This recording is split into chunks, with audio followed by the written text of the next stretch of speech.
നമസ്കാരം. എന്നിനിഷയിലേക്ക് ഏവർക്കും സ്വാഗതം. ഇന്ന് കർക്കിടകം 1, രാമായണ മാസ ആരംഭം. മനുഷ്യൻ ഏത് കാലത്തും നേരിടുന്ന ഏറ്റവും വലിയ ചോദ്യം എങ്ങനെയാണ് നാം ജീവിക്കേണ്ടത് എന്നതാണ്. ആയിരക്കണക്കിന് വർഷങ്ങൾക്ക് മുന്നേ രചിക്കപ്പെട്ട ഒരു ഇതിഹാസം 21-ാം നൂറ്റാണ്ടിലെ ആധുനിക മനുഷ്യനെ അതിൻ്റെ ഉത്തരം നൽകുന്നു എങ്കിൽ അത് തന്നെയാണ് രാമായണത്തിൻ്റെ പ്രസക്തി. രാമായണം എന്നത് കേവലം ഒരു വായന സുഖം നൽകുന്ന സാഹിത്യ സൃഷ്ടിയോ ഒരു പുരാണ കഥയോ മാത്രമല്ല. അത് മനുഷ്യ ജീവിതത്തിൻ്റെ, കുടുംബ ബന്ധങ്ങളുടെ,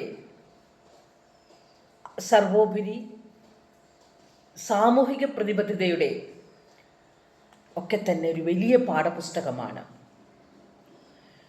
നാം ഇന്ന് നേരിടുന്ന ഏറ്റവും വലിയ പ്രതിസന്ധി മനുഷ്യബന്ധങ്ങളിലെ ശൈഥില്യമാണ്. സ്വാർത്ഥതയും വിട്ടുവീഴ്ചയില്ലാത്ത മനോഭാവവും കൊണ്ട് എല്ലാ ബന്ധങ്ങളും തകർന്ന് തരിപ്പണമാവുകയാണ്. അപ്പോഴാണ് രാമായണം ത്യാഗത്തിൻ്റെയും സ്നേഹത്തിൻ്റെയും നിഷ്കാമ കർമ്മത്തിൻ്റെയും ഒക്കെ ഉദാത്ത മാതൃകകൾ നമ്മുടെ മുന്നിലേക്ക് വയ്ക്കുന്നത്. കയ്യിൽ കിട്ടിയ സിംഹാസനം ചേട്ടനു വേണ്ടി മാറ്റിവെക്കുന്ന സഹോദരനായ ഭരതൻ്റെ മാതൃക, ജ്യേഷ്ഠനോടൊപ്പം വനവാസത്തിന് കൂടെ ഇറങ്ങിപ്പോകുന്ന ലക്ഷ്മണൻ്റെ മാതൃക, ജ്യേഷ്ഠനെ കാവലൊരുക്കേണ്ടതുള്ളത് കൊണ്ട് 14 വർഷത്തെ നിദ്ര ഉപേക്ഷിക്കുന്ന ലക്ഷ്മണൻ്റെ നിദ്ര സ്വീകരിച്ചുകൊണ്ട് 14 വർഷം, നീണ്ട 14 വർഷവും നിദ്രയിൽ ആണ്ട് ജീവിക്കുന്ന ഊർമിളയുടെ ഉദാത്തമായ മാതൃക.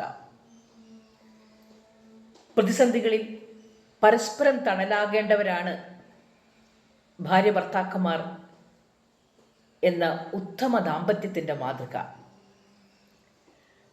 അങ്ങനെ ഒരുപാട് ഉദാത്തമായ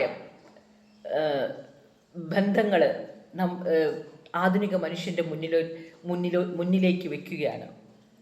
സ്നേഹത്തിലൂടെയും കരുതലിലൂടെയും ത്യാഗത്തിലൂടെയും മാത്രമേ മനുഷ്യബന്ധങ്ങൾ കെട്ടിപ്പടുക്കാൻ സാധിക്കുകയുള്ളൂ എന്ന ഏറ്റവും വലിയ മാതൃക രാമായണം നമുക്ക് മുന്നിൽ വയ്ക്കുന്നുണ്ട്. എന്തിനു പറയുന്നു? പരിസ്ഥിതി സംരക്ഷണത്തിന് പോലും നല്ല മാതൃകയുണ്ട്. വനവാസ സമയത്ത് പ്രകൃതിയുമായി എങ്ങനെ ഇണക്കത്തിൽ ജീവിക്കാമെന്ന വലിയൊരു മാതൃക തന്നെ ശ്രീരാമൻ നമുക്ക് കാണിച്ചു തരുന്നുണ്ട്. പിന്നെ രാമരാജ്യം എന്ന് പറയുന്നത് ഇന്ന് ലോകത്ത് ഏറെ ചർച്ച ചെയ്യപ്പെടുന്ന ഒന്നാണ് നല്ല ഭരണക്രമം അല്ലെങ്കിൽ സുഭരണം എന്ന് പറയുന്നത്. അപ്പോൾ ഈ രാമായണത്തിൽ പറയുന്ന രാമരാജ്യം എന്നത് കേവലം ഒരു ഭൂപ്രദേശമല്ല. സത്യവും നീതിയും ദയയും സമാധാനവും ഒക്കെ പുലരുന്ന ഒരു വ്യവസ്ഥിതിയാണ്. പ്രജകളുടെ സങ്കടങ്ങൾ സ്വന്തം സങ്കടമായി കണക്കാക്കുന്ന ഭരണാധികാരിയുള്ള ഒരു വ്യവസ്ഥിതിയാണ്. ജനങ്ങളുടെ ക്ഷേമമാണ്, അതായത് ഭരണം എന്നത് ജനങ്ങളെ സേവിക്കാനുള്ളതാണ് എന്ന കൃത്യമായ രാഷ്ട്രീയ സന്ദേശം നൽകുന്ന ഒരു പാഠപുസ്തകമാണ്. മാത്രമല്ല, ജനങ്ങളെ ഭരണം സുഗമമാവാൻ ഖജനാവ് നിറഞ്ഞേ പറ്റൂ. ഖജനാവ് നിറയണമെങ്കിൽ കരം കൃത്യമായി പിരിക്കേണ്ടതുണ്ട്. അത് ജനങ്ങളെ ഭാരപ്പെടുത്തിക്കൊണ്ടല്ല ഖജനാവ് നിറയ്ക്കേണ്ടത് എന്ന വലിയൊരു പാഠം ലോകം മറ്റു രാജ്യങ്ങളൊക്കെ ചിന്തിക്കുന്നതിനേക്കാൾ മുന്നേ തന്നെ രാമായണത്തിൽ പറയുന്നുണ്ട്. കരം പിരിക്കുന്നത് വണ്ട് പൂവിൽ നിന്ന് തേൻ കുടിക്കുന്നത് പോലെ ആയിരിക്കണം. മാല കെട്ടുന്ന ആൾ മാല കോർക്കാനായി പൂ നുള്ളുന്ന പോലെ ആയിരിക്കണം. അല്ലാതെ ലാഭം മാത്രം ഇച്ഛിച്ചുകൊണ്ട് തടിക്കച്ചവടക്കാരൻ മരം വെട്ടുന്ന പോലെ ആയിരിക്കരുത്. മരം അവിടെ ഉണ്ടാകണമെന്ന് തടിക്കച്ചവടക്കാരന് ഒരു നിർബന്ധവുമില്ല. എന്നാൽ വണ്ടിനെ പൂന്തേൻ നാളെയും കുടിക്കണം. അപ്പോൾ ചെടിയും പൂവും അവിടെ ഉണ്ടായിരിക്കേണ്ടതുണ്ട്. അതുകൊണ്ട് തന്നെ പൂവിനെ വേദനിപ്പിക്കാതെയാണ് കുടിക്കുന്നത്. മാലകെട്ടുകാരനെ മാല കോർക്കാൻ ഇനിയും പൂക്കൾ വേണം. ചെടിയും പൂവും അവിടെ വീണ്ടും വളരേണ്ടതുണ്ട്. അതുകൊണ്ട് ചെടി വേണം. ചെടിയെ നശിപ്പിച്ചാൽ പൂക്കളുണ്ടാവില്ല. ആ മനോഭാവമാണ് ഒരു ഭരണാധികാരിക്ക് വേണ്ടത് എന്ന് അതിൽ കൃത്യമായി പറയുന്നുണ്ട്. ഇത്ര മനോഹരമായിട്ട് ഈ അഡ്മിനിസ്ട്രേഷനെ കുറിച്ച് പറഞ്ഞു തരുന്ന വേറൊരു പുസ്തകമുണ്ടോ എന്ന് തന്നെ സംശയമാണ്. അപ്പോൾ അത്തരം ഒരു ഗ്രന്ഥം നമ്മൾ വായിച്ചിരിക്കേണ്ടതാണ്. കേവലം ഒരു അനുഷ്ഠാനം എന്നതിൽ ഉപരി അത് ഹൃദയം കൊണ്ട് വായിക്കേണ്ട പുസ്തകമാണ്. ഉൾക്കൊണ്ടുകൊണ്ട് തന്നെ വായിക്കേണ്ടതാണ്. ത്യാഗവും സ്നേഹവുമാണ് ആ മനുഷ്യബന്ധങ്ങളുടെ അടിത്തറ എന്ന് പറഞ്ഞു തരുന്ന പുസ്തകമാണ്.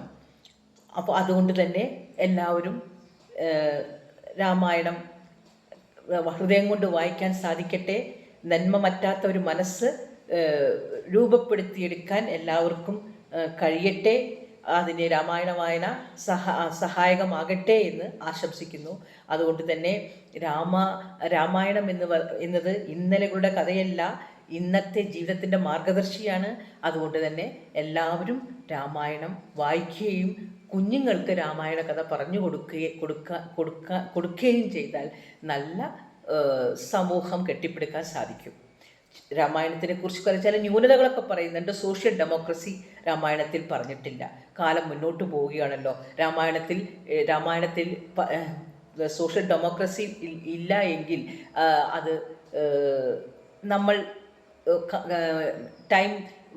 നമ്മൾ മുന്നോട്ട് പോകുന്തോറും കാഴ്ചപ്പാടുകളിലും മാറ്റം വരുന്നുണ്ട്.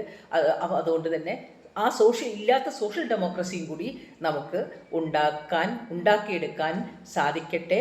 ഒരു ഇഗാലിറ്റേറിയൻ ആയിട്ടുള്ള സമൂഹം നമുക്ക് കെട്ടിപ്പടുക്കാൻ അതുവഴി സാധിക്കട്ടെ എന്ന് ആശംസിച്ചുകൊണ്ട് എല്ലാവർക്കും നമസ്കാരം.